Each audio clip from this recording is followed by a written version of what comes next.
The Old Testament. Genesis.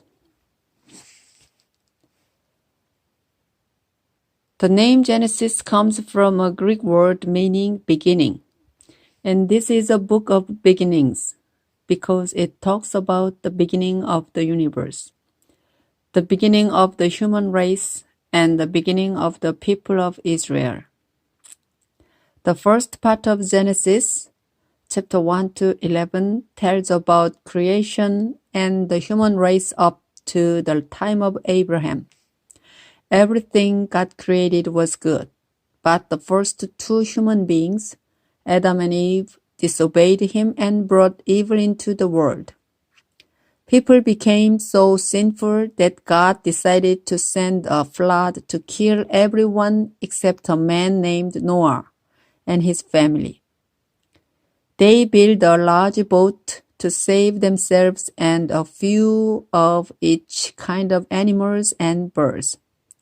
After the flood, people again spread out over the earth, and most of them stopped worshiping God. The rest of the book of Genesis, chapter 12 to 50, contains the story of Abraham and his family. God chose them to be the beginning of his own special people. God also changed Abraham's name to Abraham and the name of Abraham's wife Sarai to Sarah.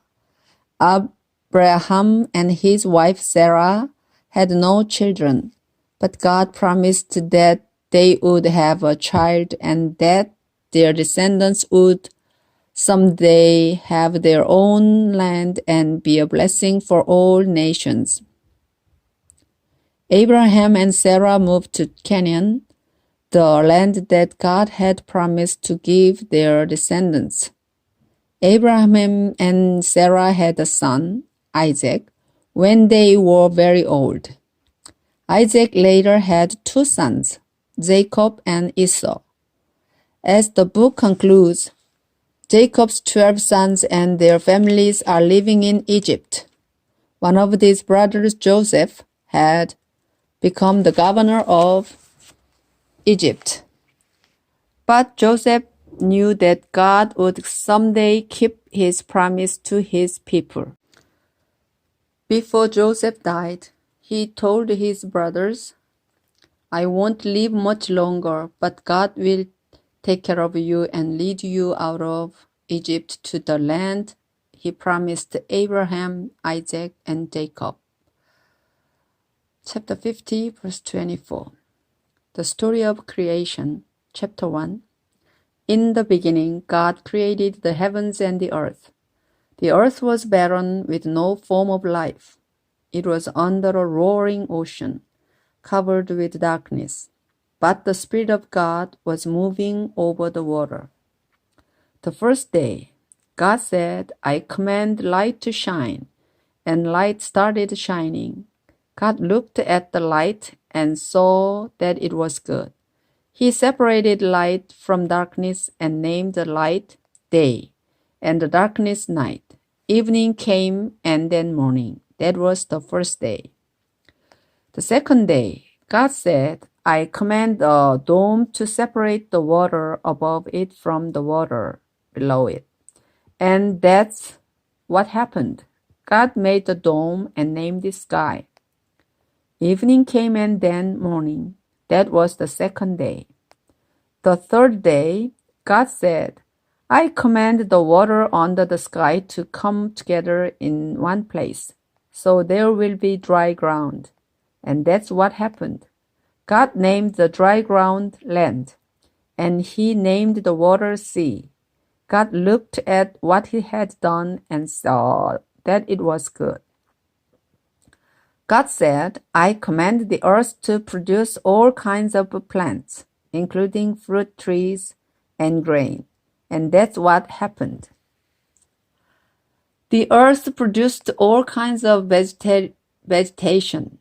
God looked at what he had done, and it was good. Evening came and then morning. That was the third day.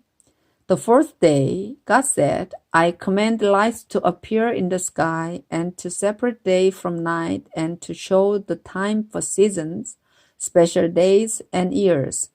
I command them to shine on the earth. And that's what happened.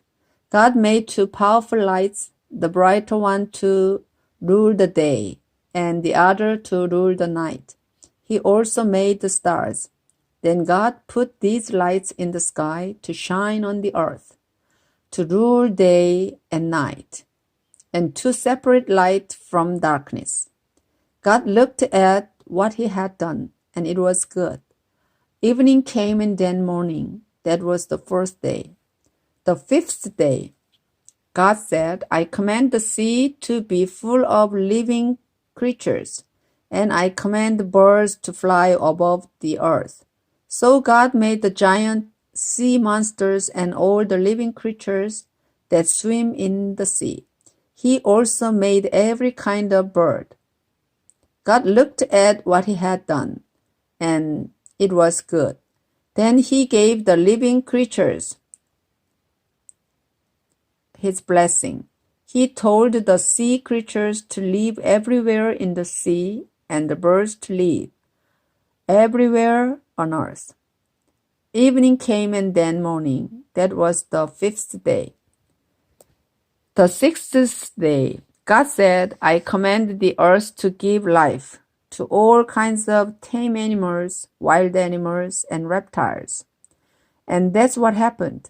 God made every one of them. Then he looked at what he had done, and it was good. God said, now we will make humans, and they will be like us. We will let them rule the fish, the birds, and all other living creatures. So God created humans to be like himself. He made men and women. God gave them his blessing and said, have a lot of children, fill the earth with people and bring it under your control. Rule over the fish in the sea, the birds in the sky, and every animal on the earth. I have provided all kinds of fruit and grain for you to eat, and I have given the green plants as food for everything else that breathes. These will be food for animals, both wild and tame, and for birds. God looked at what he had done. All of it was very good. Evening came and then morning. That was the sixth day. Chapter 2. So the heavens and the earth and everything else were created. The seventh day, by the seventh day, God had finished his work, and so he rested. God blessed the seventh day and made it special because on that day he rested from his work. That's how God created the heavens and the earth. The Garden of Eden. When the Lord God made the heavens and the earth, no grass or plants were growing anywhere. God had not yet sent any rain, and there was no one to work the land. But streams came up from the ground and watered the earth. The Lord God took a handful of soil and made a man. God breathed life into the man, and the man started breathing. The Lord made a garden in a place called Eden, which was in the east, and he put the man there. The Lord God placed all kinds of beautiful trees and fruit trees in the garden. 2 other trees were in the middle of the garden. One of the trees gave life. The other gave the power to know the difference between right and wrong. From Eden, a river flowed out to water the garden. Then it divided into 4 rivers. The first one is the river Pishon that flows through the land of Havilah, where pure gold, rare perfumes, and precious stones are found. The second is the river Gihon that winds through Ethiopia. The river Tigris that flows east of Assyria is the third, and the fourth is the river Euphrates. The Lord God put the man in the Garden of Eden to take care of it and to look after it. But the Lord told him, "You may eat fruit from any tree in the garden, except the one that has the power to let you know the difference between right and wrong. If you eat any fruit from the tree, you will die before the day is over." The Lord God said, "It isn't good for the man to live alone. I need to make a suitable partner for him." So the Lord took some soil and made animals and birds. He brought them to the man to see what names he would give each of them. Then the man named the tame animals and the birds and the wild animals. That's how they got their names. None of this was the right kind of partner for the man. So the Lord God made him fall into a deep sleep, and he took out one of the man's ribs. Then after closing the man's side, the Lord made a woman out of the rib.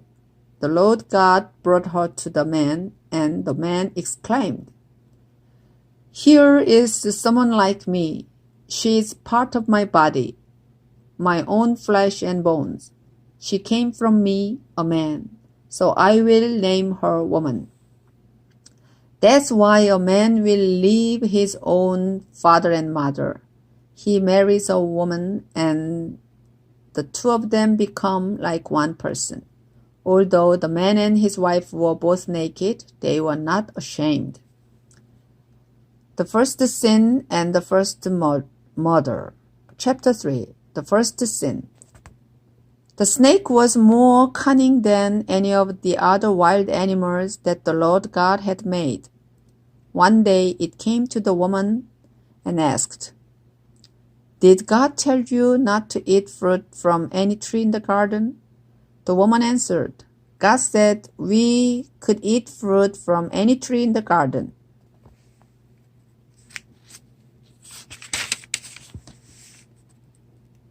Except the one in the middle. He told us not to eat fruit from the tree or even to touch it. If we do, we will die. "No, you won't," the snake replied. "God understands what will happen on the day you eat fruit from that tree. You will see what you have done, and you will know the difference between right and wrong, just as God does." The woman stared at the fruit. It looked beautiful and tasty. She wanted the wisdom that it would give her, and she ate some of the fruit. Her husband was there with her, so she gave some to him, and he ate it too. Straight away they saw what they had done, and they realized they were naked. Then they sawed fig trees together to make something to cover themselves. Late in the afternoon, a breeze began to blow, and the man and woman heard the Lord God walking in the garden. They were frightened and hid behind some trees. The trouble with sin. The Lord called out to the man and asked, "Where are you?" The man answered, "I was naked, and when I heard you walking through the garden, I was frightened and hid." "How did you know you were naked?" God asked. "Did you eat any fruit from that tree in the middle of the garden?" "It was the woman you put here with me," the man said. "She gave me some of the fruit, and I ate it." The Lord God then asked the woman, "What have you done?" "The snake tricked me," she answered, "and I ate some of that fruit." So the Lord God said to the snake, "Because of what you have done, you will be the only animal to suffer this curse. For as long as you live, you will crawl on your stomach and eat dust. You and this woman will hate each other. Your descendants and hers will always be enemies. One of hers will strike you on the head, and you will strike him on the heel." Then the Lord said to the woman, "You will suffer terribly when you give birth, but you will still desire your husband, and he will rule over you." The Lord said to the man, "You listened to your wife and ate fruit from that tree. And so the ground will be under a curse because of what you did. As long as you live, you will have to struggle to grow enough food. Your food will be plants, but the ground will produce thorns and thistles. You will have to sweat to earn a living. You were made out of soil, and you will once again turn into soil. The man Adam named his wife Eve, because she would become the mother of all who live. Then the Lord God had made clothes out of animal skins for the man and his wife. The Lord said, "These people now know the difference between right and wrong, just as we do. But they must not be allowed to eat fruit from the tree that lets them live forever." So the Lord God sent them out of the Garden of Eden, where they would have to work the ground from which the man had been made. Then God put winged creatures at the entrance to the garden and a flaming, flashing sword to guard the way to the life-giving tree.